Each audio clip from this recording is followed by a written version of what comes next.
سب سے پہلے علامہ صاحب یہ بتائیے گا کہ یہ شب براءت جو ہے نصف شعبان المعظم کی رات، اس کی کیا شرعی حیثیت ہے؟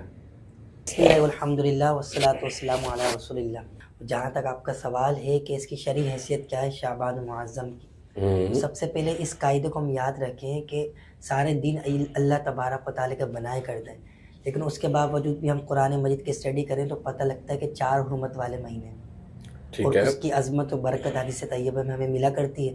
اب شعبان المعظم کی جو 15ویں شب ہے، جسے ہم نصف شعبان بھی کہتے ہیں، اس میں مسلمان خاص طور پر مسجد جا کے عبادت کرتے ہیں، صلاۃ التسبیح کا اہتمام کرتے ہیں، نوافل کی کثرت کرتے ہیں۔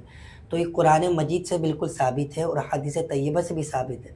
وہ اس طرح کہ اگر کوئی بندہ اس کو ثابت نہ بھی کر سکے تو وہ یہ کہتے کہ مجھے علم نہیں ہے اس کا، ضروری نہیں ہے ہر بات اس کو ثابت کرنا پڑے یا ہر بات اس کی نالج میں ہو۔ جی بالکل۔ سرکار دو عالم علیہ الصلوۃ والتسلیم فرماتے ہیں کہ اگر کسی بندہ مومن کو کوئی بات کا علم نہیں ہے تو وہ اللہ عالم کہتے ہیں، اللہ جاننے والا، میں نہیں جانتا۔ بالکل صحیح۔ اگر کوئی ایسا کرے گا تو یہ آدھا علم ہے، کوئی ایسا کرتا ہے تو۔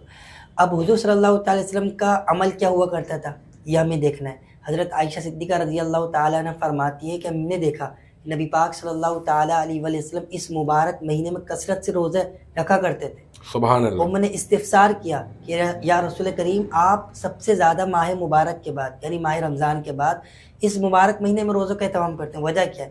حضور علیہ الصلوۃ والسلام نے فرمایا کہ اس مبارک مہینے میں اعمال اللہ تعالیٰ کی بارگاہ میں پیش ہوتے ہیں اور میں چاہتا ہوں کہ انا صائمون، فرمایا کہ جب اللہ تعالیٰ کی بارگاہ میں میرے اعمال پیش ہو تو میں روزے دار ہوں، سبحان اللہ، تو میں اس لیے روزوں کا اہتمام کرتا ہوں۔ فرمایا اس رات میں ہم نے حضور علیہ الصلوۃ والسلام کو جتنی کثرت کے ساتھ عبادت کرتے ہوئے دیکھا، اس کے علاوہ کسی اور رات میں نہیں دیکھا۔ اللہ تو اس کے علاوہ کئی احادیث طیبہ ایسی ہیں جن سے ثابت ہے کہ شعبان المعظم میں خاص طور پر عبادت کا اہتمام کیا جائے۔ سبحان اللہ، سبحان اللہ، ماشاء اللہ۔ ٹھیک ہے علامہ صاحب، مطلب یہ کہ اس میں کوئی ہے جواز، لوگ جمع ہوتے ہیں تو اجتماعی طور پہ عبادت کا اہتمام کیا جاتا ہے۔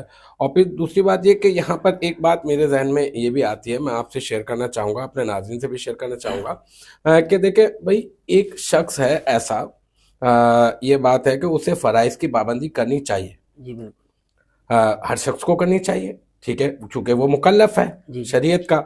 تو اب یہ ہے کہ اگر کوئی فرائض کی پابندی نہیں کر پا رہا، ٹھیک ہے نا، اپنی سستی کی بنا پر، کاہلی کی بنا پر، غفلت کی بنا پر نہیں کر پا رہا، لیکن اتفاق سے اللہ نے اس کے دل میں ڈال دیا کہ بھئی یہ آج 15 شعبان المعظم کی رات ہے، اور سنا ہے کہ اس رات میں اللہ تبارک و تعالی مغرب کے وقت سے ہی آسمان دنیا پہ نزول اجلال فرما لیتا ہے، اور لوگ اہتمام کر رہے ہیں، لوگ مسجد کی طرف جا رہے ہیں، تو میرا بھی دل چاہ رہا ہے میں بھی مسجد کی طرف جاؤں۔ تو کیا ایسا کرنا چاہیے ہم لوگوں کو کہ ایک چوکیدار کھڑا کر دیں اور بولیں بھائی رک جاؤ، یہیں پہ کھڑے ہو جاؤ، بتاؤ فرض پڑھتے ہو نہیں پڑھتے ہو؟ نہیں پڑھتے ہو فرض، چلو باہر نکلو، شاباش، پہلے فرض کا اہتمام کرو۔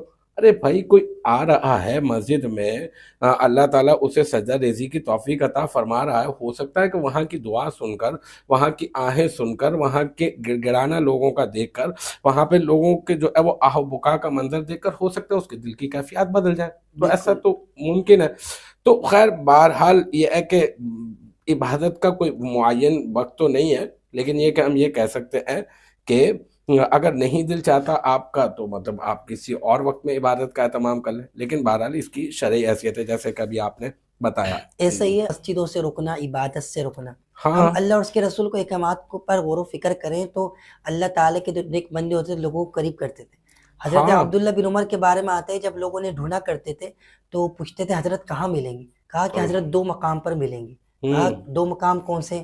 کہا یا تو مسجد میں ملیں گے یا ماں کے قدموں میں ملیں گے۔ اللہ اکبر۔ اس طریقے سے کنیکٹ ہوتے تھے وہ اللہ تعالیٰ کے نیک بندوں سے۔ اور یہ آپ نے سنی ہوگی روایت کہ مومن کو مسجد میں اس طرح سکون ملتا ہے جیسے مچھلی کو پانی میں ملتا ہے۔ اللہ اکبر۔ تو ہمیں تو چاہیے کہ لوگ کسی طرح قریب ہو جائیں، کسی طرح آ جائیں، کسی طرح آ جائیں۔ چلے نفل ہی پڑھنے کے لیے، آج نفل پڑھنے کے لیے آئیں، کل فرض بھی پڑھنے کے لیے آئیں گے آپ انشاءاللہ تعالی۔ تو یہ کہ اہتمام کرنا چاہیے بہرحال۔